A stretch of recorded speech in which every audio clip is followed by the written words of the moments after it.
सांभर झील में पानी की विषाक्तता के चलते विदेश पक्षियों पर प्रभाव पड़ने की खबर के बाद 12वीं कक्षा की छात्रा प्रांजल शर्मा ने पानी के प्रतिकूल प्रभावों पर शोध किया। इस शोध के बाद उन्हें पता चला कि किस क्षेत्र में बच्चे और बुजुर्ग शारीरिक और मानसिक विकलांगता से पीड़ित है। वहीं जहरीले पानी के सेवन से अब तक 3 बच्चों की जान भी जा चुकी है। इसी के बाद सांभर क्षेत्र में आजीविका में बदलाव लाने की दिशा में उन्होंने कार्य आरंभ किया। इसी के तहत प्रांजल शर्मा से खास बातचीत की हमारे संवाददाता सुरेश कुमार गोयल ने। जल ही जीवन है और जल की विषमताओं के बारे में बात करेंगे। हमारे साथ है 12वीं क्लास की स्टूडेंट प्रांजल शर्मा।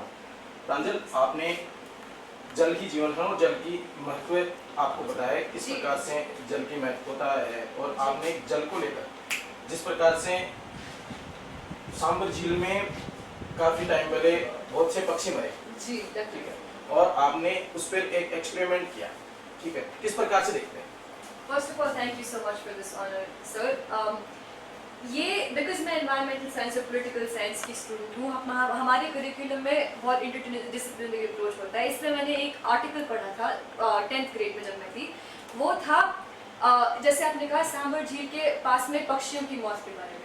ये पक्षियों की मौत के बारे में पढ़ने के बाद मेरे को लगा कि यहाँ पे अगर पक्षियों पे ऐसा असर पड़ रहा है तो बच्चों पे खास करके बूढ़ों पे क्या असर पड़ेगा।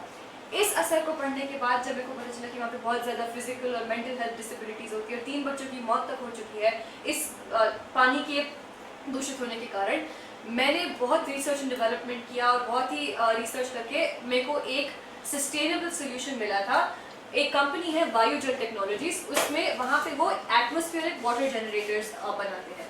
मैंने सोचा क्योंकि यहाँ इस रीजन में पानी का बहुत दूषित पानी होता है, और खास करके जहाँ मैंने काम किया था ढेर की ढाली जोगनर रीजन में सांभर के, वहाँ पे बहुत दूषित पानी है और उनको खास करके पानी मिलता भी नहीं है इतना, वहाँ पे शॉर्टेज भी है और टॉक्सिसिटी भी है।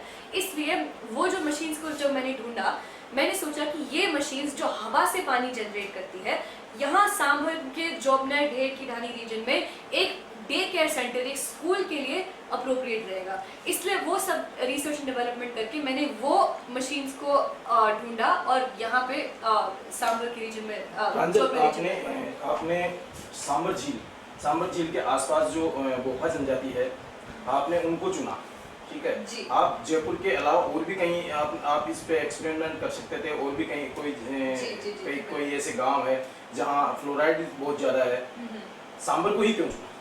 जी, ये सांभर को मैंने इसलिए चुना बिकॉज सांभर जयपुर की कुछ ही किलोमीटर दूर है, और यहाँ पे मैंने ओवर द इयर्स बहुत सारे आर्टिकल्स, बहुत सारी स्टोरीज पढ़ी है जहाँ पे सबसे ज्यादा इम्पैक्ट वाटर टॉक्सिसिटी का सांभर में ही पड़ रहा है। अब ऐसा रीजन जो मेरे खुद के शहर जयपुर के थोड़े ही किलोमीटर दूर है, और जब मेरे पास अपॉर्चुनिटी है कि मैं कुछ कर सकूं इसके बारे में, मैं ऐसे सस्टेनेबल सॉल्यूशंस जो नीड ऑफ द आवर है कल के लिए, मैं वैसे सॉल्यूशंस इंप्लीमेंट करूं। इसलिए मैंने रिसर्च के बाद में, क्योंकि सांभर बहुत हमारे करीब है जयपुर के पास में भी, इसलिए मैंने सोचा कि जो ढेर की ढानी जो सांभर के जो अपने रीजन में है, जिनको सबसे ज़्यादा ज़रूरत है इस सोल्यूशन की, जो कल सब जगह लगना चाहिए, वो यहाँ से शुरू होना चाहिए। इसलिए मैंने सांभर को सबसे पहले जोगनर रीजन को सबसे पहले चुना। ये थी प्रांजल शर्मा, जिनका कहना है कि जिस प्रकार से सांभर में बड़े स्तर पे पक्षियों की मौत हुई, और उन्हीं पक्षियों की मौत को लेकर इन्होंने जो लेख था, जो पेपर में जो खबरें आई,